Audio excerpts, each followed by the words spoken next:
বিসমিল্লাহির রহমানির রহিম। আসসালামু আলাইকুম। মানুষ এগোতে পারছে না বহু দেশে তার মানুষের অভাবে। আমরা যে মধ্যপ্রাচ্যের লোক পাঠাই, তারা কোন দুঃখে আমাদেরকে নেই? তাদের লোক নাই, টাকা আছে, লোক নেই।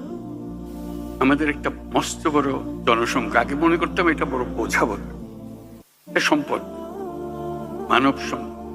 প্রযুক্তি আসার ফলে কোনো মানুষই আর কোনো বোঝা নয়।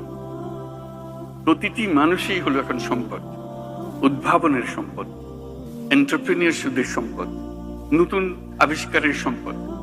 আমরা সেই সম্পদের সম্পদশালী। আমরা পৃথিবীর 8ম জনসংখ্যার দেশ। কাজে সোজা করতে না, তলারের জায়গা না, একদম উপরের জায়গা। মানুষ এগোতে পারছে না বহু দেশে তার মানুষের অভাবে।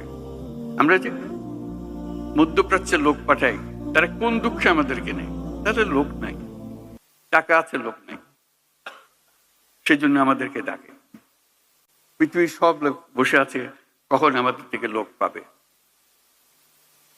আমি প্রায় বলেছি, চীন যেভাবে অগ্রসর হচ্ছে, চীন হলো সবচেয়ে বেশি সর্বোচ্চ সংখ্যক জনসংখ্যার দেশ। আমি যে যেভাবে অগ্রসর হচ্ছে, কিছুদিন পরে বোধহয় আমাদের কাছ থেকে লোক চাইবে, তার এত টান করবে তখন।